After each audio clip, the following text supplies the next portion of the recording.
आज हम बात करेंगे व्यवहारवाद के बारे में। दूसरे विश्व युद्ध के बाद किस प्रकार से राजनीतिक विश्लेषकों ने राजनीति शास्त्र को व्यक्तिगत मूल्यों, आंतरिक विवरणों और कल्पनाओं के भंवरजाल से बाहर निकालकर उसे अनुभववादी बनाने का क्रियात्मक प्रयास किया है, उसे ही व्यवहारवादी आंदोलन कहा जा सकता है। दूसरे शब्दों में, यह एक ऐसा आंदोलन है जिसका उद्देश्य राजनीतिक अध्ययन को आधुनिक मनोविज्ञान, समाजशास्त्र और अर्थशास्त्र में विकसित सिद्धांतों, पद्धतियों, खोजों और दृष्टिकोणों के अधिक निकट लाना और राजनीति विज्ञान के अनुभविक तत्वों को अधिक वैज्ञानिक बनाना है। व्यवहारवाद एक मूल्य निरपेक्ष अवधारणा है।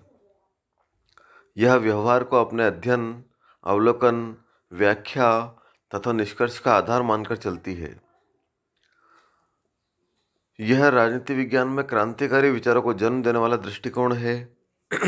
रॉबर्ट डहल ने इसकी परिभाषा करते हुए कहा है, व्यवहारवाद राजनीति विज्ञान का ऐसा आंदोलन है जो राजनीतिक अध्ययन को आधुनिक मनोविज्ञान, समाजशास्त्र और अर्थशास्त्र में विकसित सिद्धांतों, पद्धतियों, खोजों और दृष्टिकोणों के समीप लाकर इसे अधिक वैज्ञानिक बनाता है। डहल ने परंपरावादी सिद्धांतों के भंवरजाल से राजनीतिक अध्ययन को बाहर निकालने के लिए इसे अमेरिकन राजनीति शास्त्रियों द्वारा चलाया गया आंदोलन कहा है।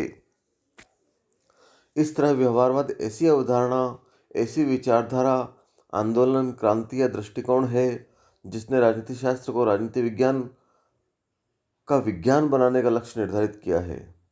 यह एक ऐसा प्रतिरोध आंदोलन है जिसका जन्म परंपरागत राजनीति शास्त्र की उपलब्धियों के प्रति असंतोष का परिणाम है और राजनीति शास्त्र को आधुनिक और अनुभविक बनाने का प्रयास है। इस प्रकार इसे वैज्ञानिक दृष्टिकोण भी कहा जा सकता है।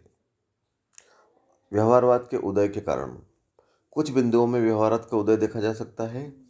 परंपरागत राजनीतिक सिद्धांतों के प्रति असंतोष।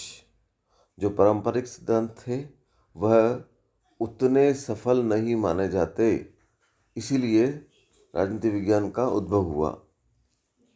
दूसरा कारण है द्वितीय विश्व युद्ध। दूसरे विश्व युद्ध की तत्कालीन आवश्यकताओं ने राजनीति विज्ञान को नई चुनौतियां पेश की। तीसरा बिंदु है यूरोपियन विद्वानों का योगदान। Auguste Comte, Durkheim, Karl Marx आदि राजनीतिक विज्ञान विद्वानों ने व्यवहारवाद के लिए अनुकूल परिस्थितियां पैदा की। समाज विज्ञानों का प्रभाव। समाजशास्त्र, अर्थशास्त्र, मनोविज्ञान, भूगोल, इतिहास आदि के क्षेत्र में वैज्ञानिक क्रांति बहुत पहले आ चुकी थी। इनमें नए नए दृष्टिकोणों का विकास हो रहा था। राजनीतिक संस्थाओं की स्थापना। कुछ संस्थाओं ने भी इसमें योगदान दिया है। 1903 में अमेरिकन पॉलिटिकल साइंस एसोसिएशन की स्थापना के साथ ही राजनीति शास्त्र में व्यवहारवादी शोध शुरू हो गए। इसके साथ ही सोशल साइंस रिसर्च काउंसिल ने भी व्यवहारवाद का विकास करने में महत्वपूर्ण योगदान दिया। 1940 में सेंटर ऑफ एडवांस स्टडीज की स्थापना से भी व्यवहारवाद को प्रोत्साहन मिला। अब हम देखेंगे व्यवहारवाद की आधारभूत मान्यताएं।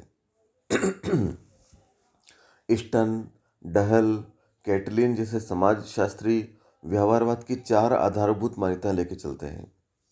अध्ययन की इकाई छोटी होनी चाहिए। इनका मानना है कि अध्ययन की इकाई छोटी होगी तो उसके अच्छे परिणाम निकलेंगे। बड़ी इकाई का गहनता से अध्ययन मुश्किल होता है। अध्ययन में वैज्ञानिक विधि का प्रयोग। व्यवहारवादी मानते हैं कि वैज्ञानिक विधि के द्वारा ही ज्ञान को स्थायी और सार्वदेशिक बनाया जा सकता है। तीसरा है अंतर अनुशासनीय अध्ययन पर बल। व्यवहारवादी मानते हैं कि ज्ञान की समग्रता तथा सच्चाई का परीक्षण उसके ज्ञान के अन्य पहलुओं के साथ संबंध स्थापित करके ही किया जा सकता है।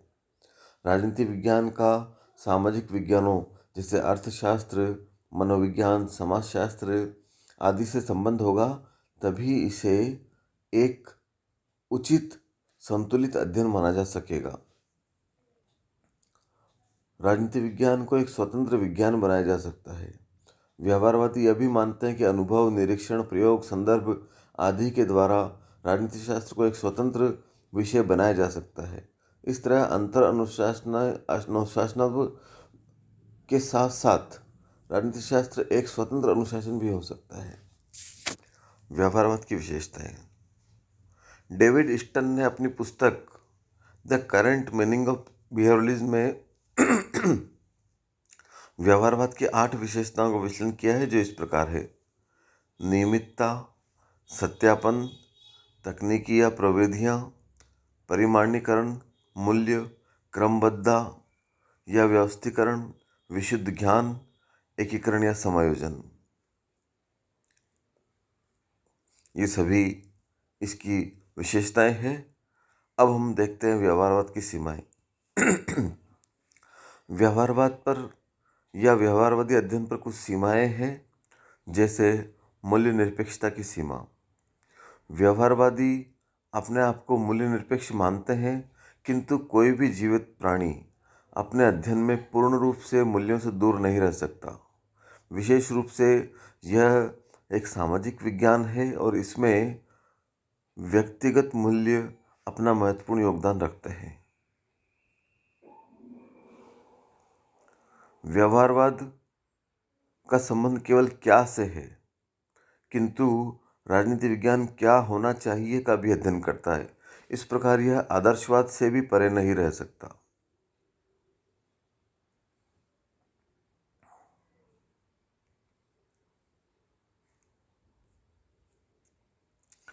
व्यवहारवाद की आलोचनाएं।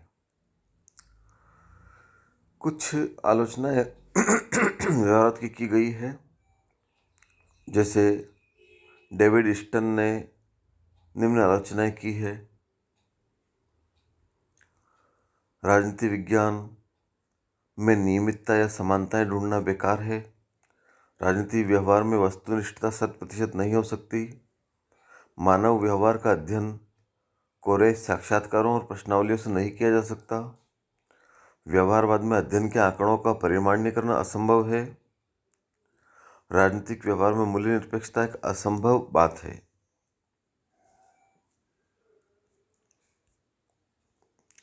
इस प्रकार व्यवहारवाद ने राजनीति विज्ञान को आगे बढ़ाने में और अधिक वैज्ञानिक बनाने में योगदान दिया, किंतु व्यवहारवाद अपने मकसद में पूरी तरह से कामयाब नहीं हो पाया। धन्यवाद।